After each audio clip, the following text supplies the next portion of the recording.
Hey Michael, it's Matthew here with freeprescriptionlenses.com, and I'm going to cut some lenses for your Penguin Peterson frame and get them shipped to you in Anaheim, California. So let's get going. Let's take your brand new Penguin frame out of the case that they send it to me in. Set all this down.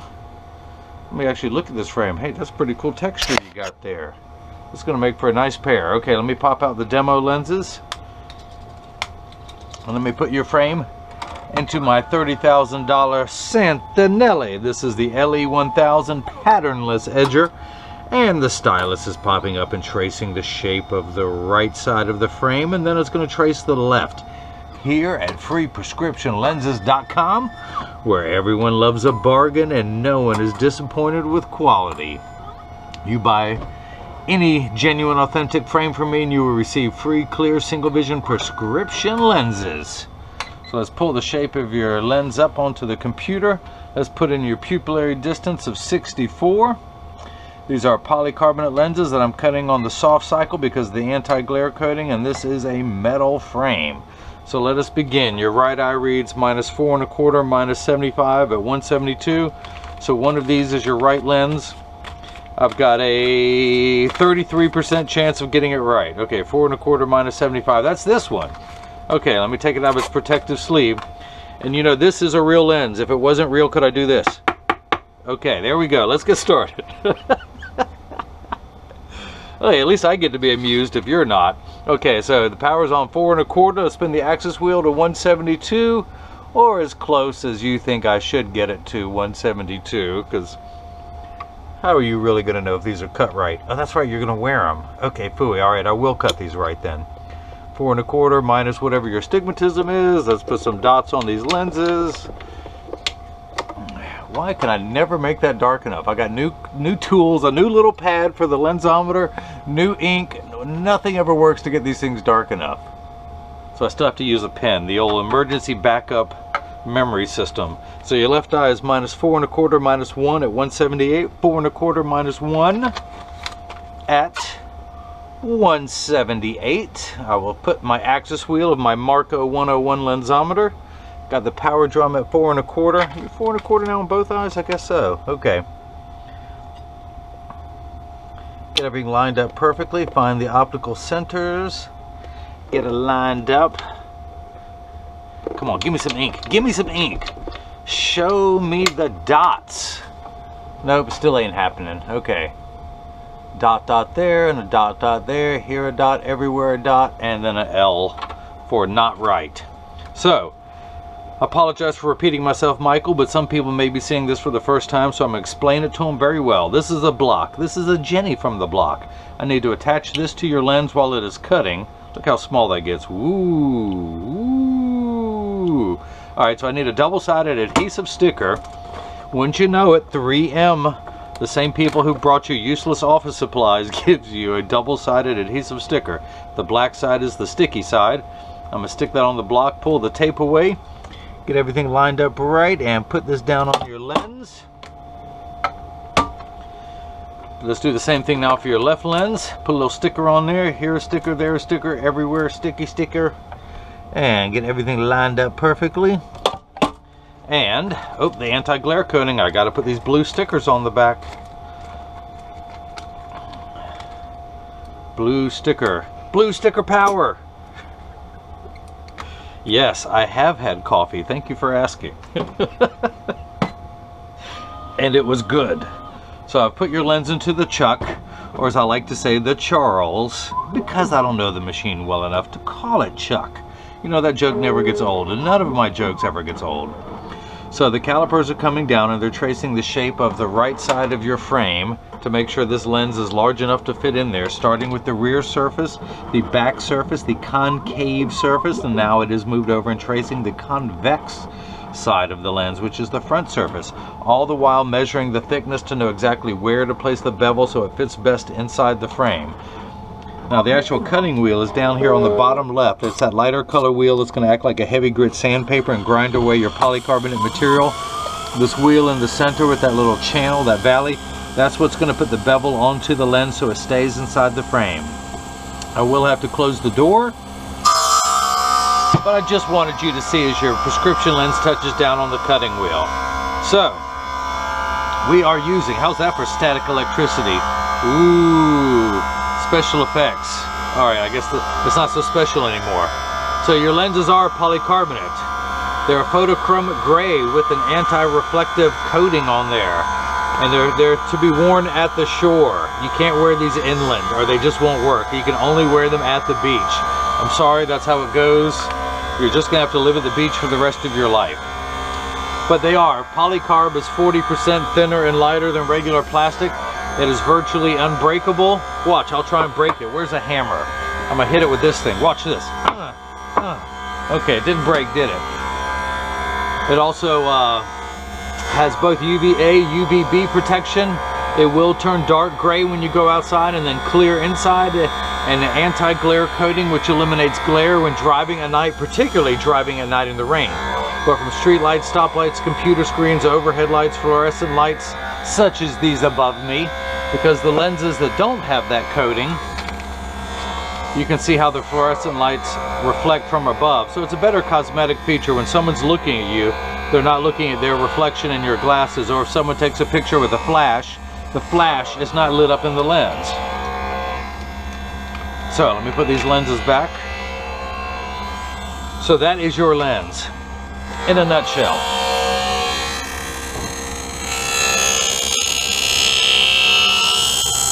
So if you notice, there is water running in the background, but polycarbonate cuts dry. It's only there to collect the dust. And a little bit, some water jets will kick in to wash away any optical debris, such as what I was trying to pick off of your lens. Here comes a good piece. Here comes a good piece. Come on, give me a good piece. Give me a good piece. Good fat piece. There we go. It's going to try and wash away this stuff from the edge of your lens.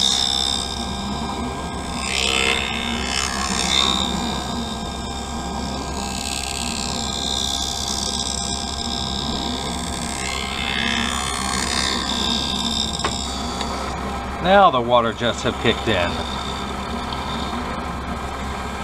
So these lenses are being shipped to Anaheim, California, which is just a little bit west of Miami Beach. It's lovely there. Just a little bit west of there. Okay, maybe a whole lot west of there.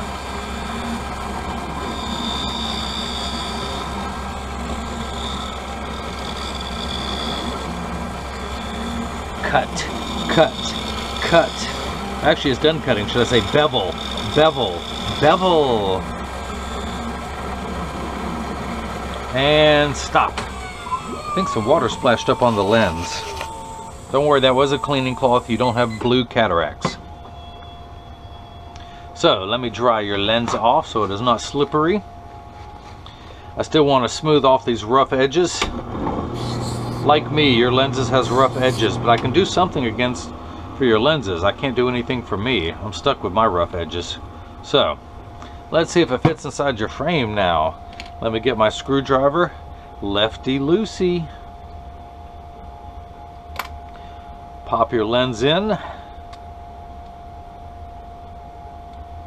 And hopefully you have a small little screwdriver on your end. Let me tighten everything down to make sure it fits.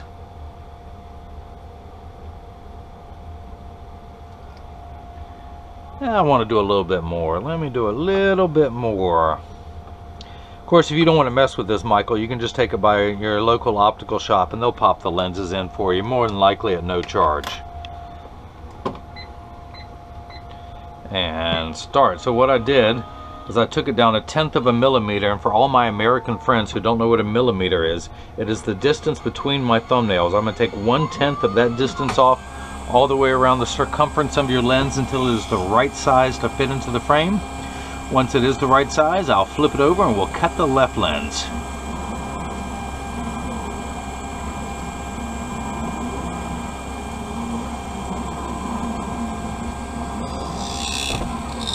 So Michael is in medical school out in California, and hopefully one day he'll come up with a cure for my stupidity. But that's a lot put on his shoulders. I think we need a team of scientists working on that. I don't think there is a cure. My poor wife who suffers from my stupidity. You hear that, honey? I'm talking about you. That poor woman, or as we say here in the South, bless her heart. We need to be blessing her husband. That's what we need to be doing.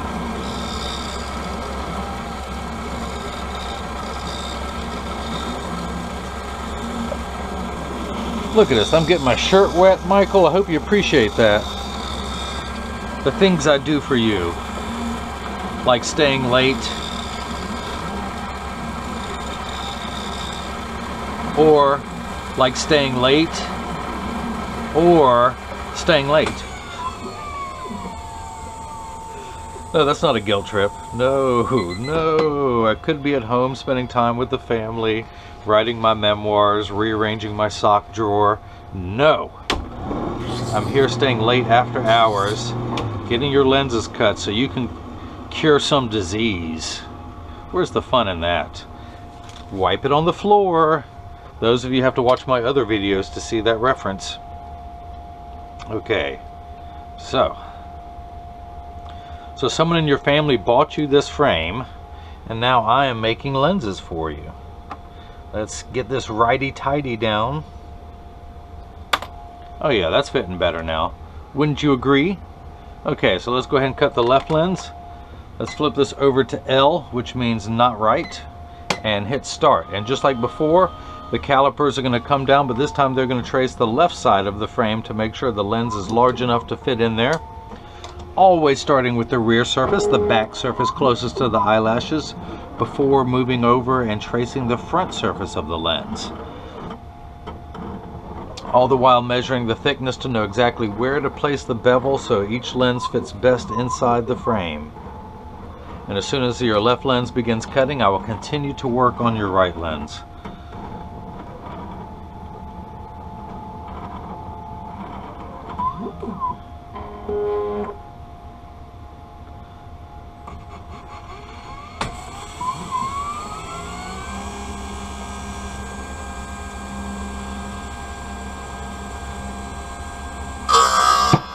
Okay, with something I've been meaning to ask you. I'm not feeling well. I'm hoping you can diagnose me. Let me turn my head and cough.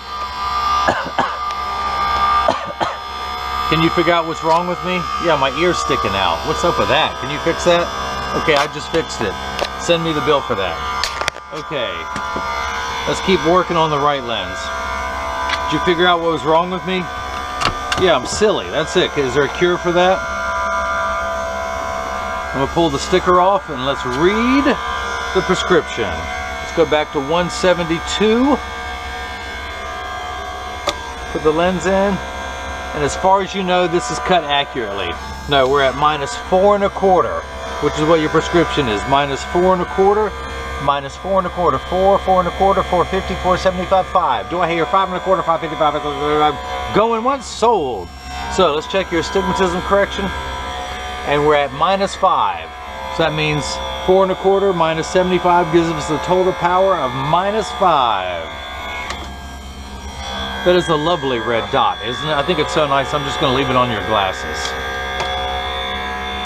I'm going to leave the right on there so you know which side to put on, which side is right. Because a lot of times people pick up a pair of glasses and don't know which way they actually go on. It does look very confusing, doesn't it? It could go on like this. Who's to say? But I can't remember what your old prescription was, but you're now 4 1/4 in both eyes with 3 steps of astigmatism correction in the right eye, 4 steps in the left. All that really means is you're smarter than me. Do I need to go into any more detail than that? That should explain most of it.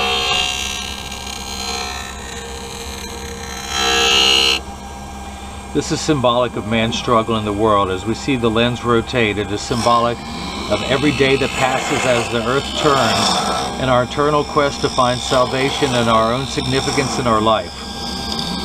Or the lens just gets cut, one of the two. Who needs meaning? We have television. We have internet. We have stupid YouTube videos that people watch late at night. Not me. because I'm at work late cutting lenses for Michael. And how much is he paying me for this? Not nearly enough. Not nearly what I am worth. But since he's smarter than me, I'm going to be working for him one day, so I got to be nice to him. Look at this. I'm still getting more water splashing on my shirt. This is my good shirt too. It's my herringbone. I could have worn my anchovy bone, but I didn't. Alright, you now have a blue cataracts. Okay, and a dry lens. No more water splashed on the lens.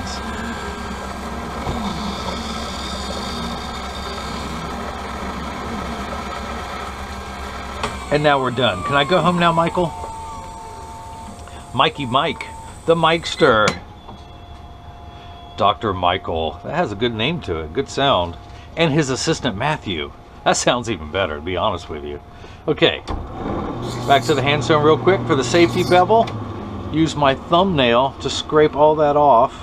I work my thumbnail to the bone. Of course, I do this so much in the course of a day, I have worn a V-shaped bevel into my thumbnail. Now, Michael, is there a cure for that? Oh yeah, take a week off from work and it'll grow back out. Okay, that's a good cure. Look at that. I left that on the counter. For all of you at home, everything that I scrape off the lens, I carefully collect it very neatly into one pile, and then I wipe it on the floor. Why? Because I can. Plus, if anyone comes over, it makes it look like I've been working, doesn't it? I can fool a lot of people that way. Lefty loosey. Pop the lens in, and we're going to do the old righty-tighty experiment. Not much of an experiment. I think it's going to work.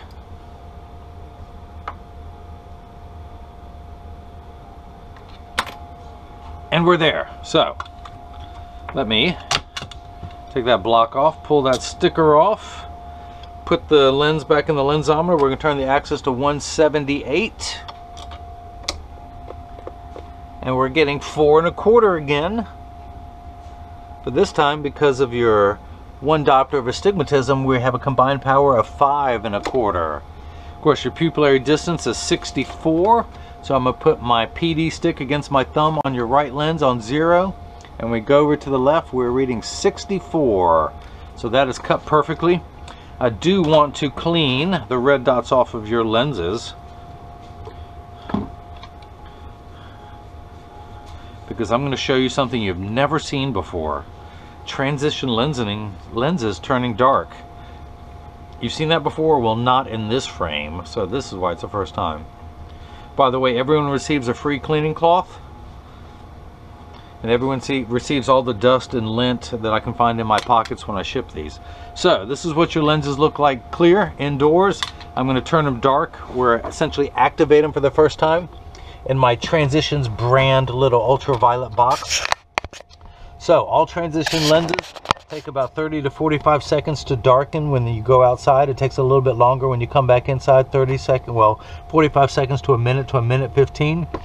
Now this is important, Michael. Pay attention. All Transition lenses turn dark on day 1. Give them 2 weeks. They will continue to darken every day for the first 2 weeks until they reach their final setting, providing they're exposed to the sun for the first 2 weeks. Now, they will not work in a car. That's the only time they will not work, because your windshield absorbs all the sun's harmful ultraviolet rays that would cause your dashboard to crack. That is why the ultraviolet rays do not activate the lenses. Now, as soon as you get out of a car, they will turn dark, or if you have a convertible or motorcycle, they will darken. They're also temperature sensitive. When it's 90 and above, they just don't get as dark as they do when it's 90 degrees and below. Other than that, they work great. So this is the first time these have been darkened, and they will continue to darken. But that's that. So if anyone has any questions, just email me at freeprescriptionlenses@gmail.com. Michael, I hope you enjoyed watching me make your second pair of lenses. Stay tuned for pair number 3. But I'm going to get these in the mail to you. And hopefully everyone else has got the chance to see how I bring that love and feeling back to glasses. Thank you.